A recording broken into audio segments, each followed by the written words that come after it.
যে আমাদের যে ৩.৫ ঘন্টা নিয়ে বসিয়ে রাখা হয়েছিল, তখন আমার মেয়ে জীবিত ছিল। ওনারা কোনো চিকিৎসা করেননি, বরঞ্চ সিপি, এসিপির প্রেজেন্সিতে ওনারা চিন্তা করছিলেন যে কতক্ষণে আমার মেয়েটা মারা যাবে, তারপরে আমার মেয়ের বাড়ির লোককে হসপিটালে ঢুকতে দেবো। তার আগে হসপিটাল মানে সেমিনার রুমে ঢুকতে দেব না। আরজি করের মতো নৃশংস জায়গায় আমার মেয়েটাকে ভর্তি করেছিলাম বলে তার স্বপ্ন পূরণ করতে গিয়ে আমরা আমাদের মেয়েটাকেই হারিয়ে ফেলেছি। রাক্ষস নৃশংস মানে নরখাদক আরজি কর। এইরকম অপদার্থ সরকার আর পৃথিবীতে কোনো রাজ্যে, কোনো দেশে আছে বলে আমার মনে হয় না। কাকু কাকিমা, আমরা ইতিমধ্যেই যেমনটা দেখতে পেয়েছি 6 মাস হয়ে গেল, কিন্তু এখনো ডেথ সার্টিফিকেট আপনারা হাতে পাননি। কি বলবেন সে বিষয়ে? আমরা ১ম সেপ্টেম্বর মাসে মৌখিকভাবে এমএসভিপি কে ফোন করি। ফোনে কথা বলি এমএসভিপির সঙ্গে ডেথ সার্টিফিকেট সম্বন্ধে। উনি বললেন, "ঠিক আছে, আমি দায়িত্ব নিয়ে করে দেবো।" সেপ্টেম্বর চলে যায়, অক্টোবর, নভেম্বর, ডিসেম্বর চলেই যাচ্ছে দিনের পর দিন। কিন্তু ওনার কোনো উদ্যোগ দেখতে পাচ্ছি না। তারপরে আমি বাধ্য হয়ে ৩১শে জানুয়ারি একটা লিখিত দরখাস্ত করি ওনার কাছে। দরখাস্ত করলে উনি বলেন যে সমস্ত পেপার উনি বলেন এই পেপারগুলো লাগবে, সেই পেপারগুলো দেই। দেওয়ার পরে বলে, "ঠিক আছে, ২ দিন টাইম দিন, আমি করে দেবো।" ২ দিন বাদে উনি বলছেন যে, "এটা তো এখান দিয়ে হবে না, বড়ো অফিস, ১ নম্বর বড়ো অফিস থেকে করতে হবে।" যথারীতি আমরা বড়ো অফিসে যাই। বড়ো অফিসের যে এক্সিকিউটিভ অফিসার ছিলেন উনি বলেন যে, "না, না, এটা বড়ো অফিস দেবে কেন? এখানে তো ক্রিমেশন সার্টিফিকেটে লেখাই আছে আরজিকর প্রমিসের মৃত্যু হয়েছে। তাহলে আরজিকর হসপিটালই দেবে।" আমরা রীতিমতো আবার রাজ্যে আরজিকর হসপিটালে ফেরত আসি। আরজিকর ফেরত এসে দিলে বলেন, "ঠিক আছে, আমি দেখছি। ২ দিন দাঁড়ান, আমাকে টাইম দিন।" ২ দিন টাইম দিলাম। ২ দিন পরে আবার সেই বলা হলে উনি বললেন, "ঠিক আছে, আমাকে ৪ দিন টাইম দিন। আমি স্বাস্থ্য দপ্তর থেকে আলাদা করে পারমিশন নিয়ে এসে সোমবারের মধ্যে ডেথ সার্টিফিকেটটা করে দেবো।"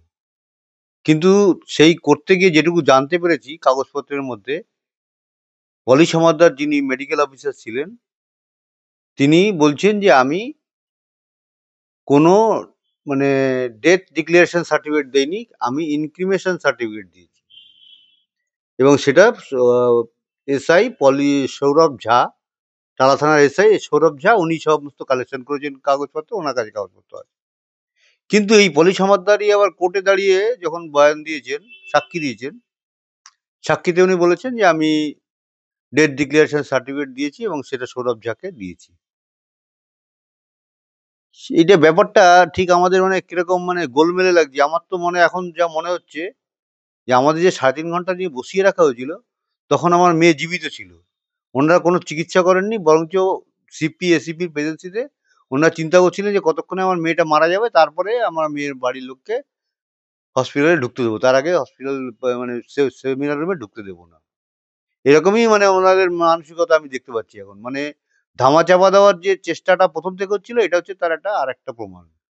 আমার তো ধারণা আমার মেয়ে তখন জীবিত ছিল আমরা যখন হসপিটালে গেছি। কিন্তু কাকিমা, শেষ অবধি এই ডেথ সার্টিফিকেট নিয়েও একটা জলঘোলা। এত লুকাছুপি কেন?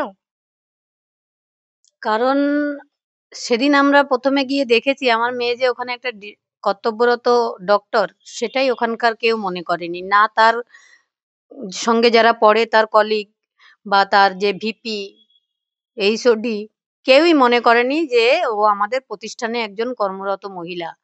তার ঠিক আছে। যে সুরক্ষার দায়িত্ব যে আমাদের, সেটাই কারো ছিল না, নজরে ছিল না। নজর ছিল শুধু কারা করেছে সেটা ধামাচাপা দেওয়ার। সেইজন্য ওনারা ভুলেই গেছিলেন কি করতে হবে না হলে হবে। ওনারা তো ডক্টর। ওনারা, আমরা দেখেছি যেভাবে আমার মেয়ের ডেড বডি ওনারা দেখেছেন, ওনারা ডক্টর ওটা দেখে বুঝতে পারেননি সে কি সুইসাইড নাকি খুন নাকি ধর্ষণ।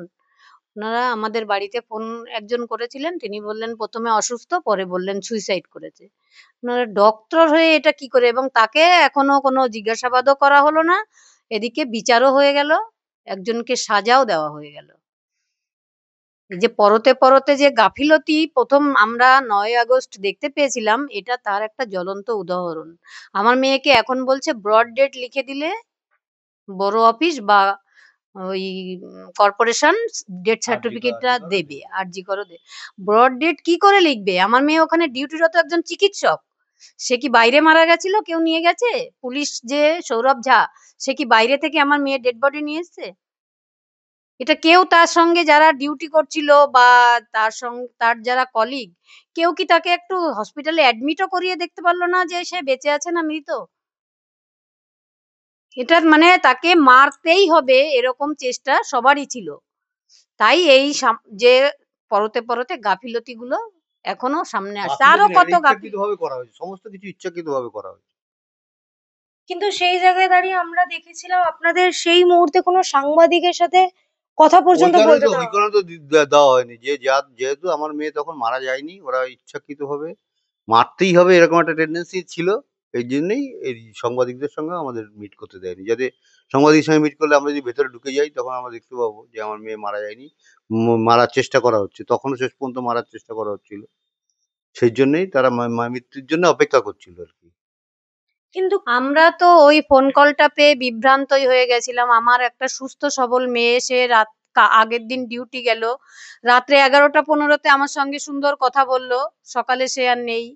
এই কথাটা শুনে মা বাবা হিসাবে আমরা কতটা আহত কি আর বলবো। তারপরে যেভাবে অমানসিক অত্যাচার আমাদের উপরে করা হয়েছে, মেয়েকে তো ছাড়, কি মানে ভাষায় প্রকাশ করা যাবে না। কোনো বাবা মার যেন ওই দিনটা দেখতে না হয় মেয়ের স্বপ্ন পূরণ করতে গিয়ে। মানে সিপি, এসিপি সবাই, সবাই যে তাদের কর্তব্যে গাফিলতি নয়, মানে একটা ইচ্ছাকৃত ইচ্ছাকৃত ভুল, ভুলও নয়, ইচ্ছাকৃত ইচ্ছাকৃতভাবে সব করা হয়েছে। ভাবে সব করা হয়েছে। যেমন 9 আগস্ট তার সমস্ত এভিডেন্স জোগাড় করা হয়েছে, 14 তারিখ সেগুলো পরে পাঠানো হয়েছে। এত গাফিলতি, তারপরে দেখা গেছে ময়নাতদন্তে যখন নেওয়া হলো, চালান ছাড়া ময়নাতদন্ত হয়ে গেল, রাত্রে পোস্টমর্টম হয়ে গেল। এগুলো তো আমাদের জানার কথা নয়, এগুলো তো হসপিটাল কর্তৃপক্ষ জানবে। তারপরেও আমরা যখন ডেড বডি রাখতে চাইলাম, 2 ঘন্টা টালা থানায় বসে রইলাম, তখন আমাদের এখানকার লোকাল এমএলএ, কমিশনার তারা সবাই মিলে এনে দেহটাকে পুড়িয়ে দিতে পারলে এরকম বেঁচে যায়। মানে এখন একটা এখন রাস্তার তারা কোথায়? কুকুর। এখন তারা কোথায় গেছে? যে ডেথ সার্টিফিকেট আমরা পাচ্ছি না, এখন তারা কোথায়? তখন তাদের এত তৎপরতা ছিল। তারা এখন কোথায়? তারা এখন উধাও? তারাও ক্রিমিনাল একেকটা। কাকু তাহলে সেই জায়গায় দাঁড়িয়ে সেখানে শাসক দল বলুন কিংবা উচ্চ স্তরের পুলিশ সকলেই সেখানে উপস্থিত ছিলেন, তাও শুধুমাত্র ডেথ সার্টিফিকেট নিয়ে এত চলঘোলা। জল ঘোলা নয়, এটা হচ্ছে ইচ্ছাকৃতভাবে করা হয়েছে। উচ্চপদস্থ লোকজন এসে তারাও আমার মেয়ের মৃত্যুর জন্য দায়ী। তাদেরও কঠোর শাস্তি আমি দাবি করছি এখান থেকে। এটা মানে ওরা বুঝতেই পারেনি আমার মেয়ে অতি সাধারণ, কিন্তু খুব মেধাবী বলে সে আজ এখানে এসেছিল।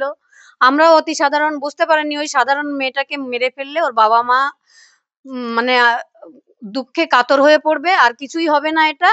তাই আমরা যা ইচ্ছা, মানে রাস্তার একটা কুকুর বেড়ালের মতো ব্যবহার করা হয়েছে আমার মেয়ের উপরে, এবং আমাদের উপরেও সেদিন সে অত্যাচারটা করা হয়েছে। শারিফ হাসান যে ছেলেটা সারাদিন আমাদের মানে নজরে রেখেছিল, আমাদের একসঙ্গে থাকতে দেয়নি, আমাদের বাড়ির লোককে একসঙ্গে থাকতে দেয়নি, আমাদের বিভ্রান্ত করেছে সারাটা দিন।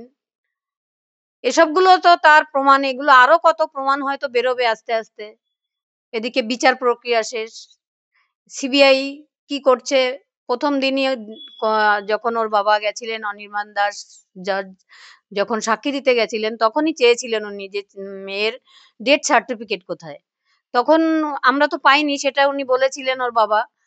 কিন্তু সিবিআই তখন বলেছিল আমরা চেষ্টা করছি। কি চেষ্টা করেছে সিবিআই জানে। কাকু শুধুমাত্র যে বডির সাথে আপনাদের দেখা করতে দেওয়া হয়নি সেটা না, আমরা যতদূর জানি আপনাদের দুজনকেও আলাদা আলাদা ভাবে রেখেছিল। এইসব কারণে এই জন্য তখন সেই জন্য তো বলছি আমার মেয়ে তখন জীবিত ছিল, নাহলে ডেথ ডিক্লারেশন হয়নি কেন? আর ডেথ ডিক্লারেশন ছাড়াই পোস্টমর্টম কি করে করলো? এগুলো কি এই সমস্ত বেআইনি কাজ যারা করে তাদের শাস্তি হবে না? তাদেরও শাস্তি পাওয়া যোগ্য, তাদের শাস্তির যোগ্য তারা। এই যে পলিশ এবং আমাদের যে ইন্টিমেশন সার্টিফিকেট কেন দেবে? উনি তো ডেথ ডিক্লারেশন সার্টিফিকেট দেবে। কেন দেবে উনি ইন্টিমেশন সার্টিফিকেট? কি তাদের সাসপেন্ড হবে না তারা? মানে যে সংস্থা কোনো ব্যবস্থা নেবে না? কিন্তু কোনো ব্যবস্থা নিচ্ছে না। এখনকার এমএসবিবি আমাদের মিষ্টি মিষ্টি করে কথা বলে শালা খালি ভুলিয়ে ভুলিয়ে রাখার চেষ্টা করছে। তিনিও ওই দলে যুক্ত। আমার মেয়ের যে ভিপি, উনি একজন ডক্টর। উনি আমার মেয়ে মৃত কি না তার প্রাণ আছে সেটা দেখার জন্য মোবাইলে টর্চ দিয়ে দেখে বললেন একটা কম্বল গায়ে দিয়ে দাও। এটাও তো একটা বেআইনি কাজ। উনি কি করে এখনো হসপিটালে ভিপি রয়েছেন, আমি তো এটাই বুঝতে পারছি না। তাদের কি কোনো দায় ছিল না আমার মেয়ের মৃত্যুর জন্য? তারা তাহলে সুরক্ষা দিতে পারলো না, তাহলে আমার মেয়েটাকে ওখানে ভর্তি না নিলেই পারতো। আমার মেয়েটা তো তাহলে বেঁচে থাকতো। আরজি করের মতো নৃশংস জায়গায় আমার মেয়েটাকে ভর্তি করেছিলাম বলে তার স্বপ্ন পূরণ করতে গিয়ে আমরা আমাদের মেয়েটাকেই হারিয়ে ফেলেছি। রাক্ষস নৃশংস মানে নরখাদক আরজি কর। তাহলে সেই জায়গায় দাঁড়িয়ে আরজি করে শুধুমাত্র সন্দীপ ঘোষ যারা এর সাথে যুক্ত কেউই তো সাসপেন্ড হয়নি এখনো, সবাই তো সেই আরজি করেই কাজ করছে। সমস্ত জনগণকে বলবো আপনারা দেখুন যে আমরা কোন দেশে বসবাস করছি। আপনারা সেইভাবে বিচার করে ভবিষ্যতের স্টেপ নেবেন। এইরকম অপদার্থ সরকার আর পৃথিবীতে কোনো রাজ্যে কোনো দেশে আছে বলে আমার মনে হয়। আমি সমস্ত দেশের বা সমস্ত দেশ বিদেশ যারা আমার মেয়েকে সেই ৯ তারিখ ঘরের মেয়ে মনে করেছিলেন তাদের কাছেই বলবো যে আমার মেয়ে একটা ডিউটিরত ডক্টর, তার কাজের জায়গায় খুন হয়ে আজকে প্রায় ৭ মাস আমরা ডেথ সার্টিফিকেট পাইনি। তাহলে সাধারণ মানুষের কি হয়রানি হতে হয়, এটা আপনারা সাধারণ মানুষই বিবেক দিয়ে দেখবেন এবং লড়াইয়ে ছাড়বেন না, লড়াইয়ে থাকবেন রাস্তায়। ধৈর্য হারালে হবে না, বিচার আমাদের ছিনিয়ে আনতেই হবে। এবং আমরা দুজন তো থাকবোই, কারণ আমি আমার মেয়েকে ওই রক্তাক্ত মুখটা চোখ দেখে প্রতিজ্ঞা করেছিলাম তোর আমি বিচার দিয়েই যাব। তাই শেষ রক্তবিন্দু যতক্ষণ আমার শরীরে থাকবে আমি মেয়ের কাছে প্রতিজ্ঞা যেটা করেছিলাম সেটা রক্ষা করার চেষ্টা করেই যাব। এটা কেউ আমাকে নড়াতে পারবে না কোনোদিন।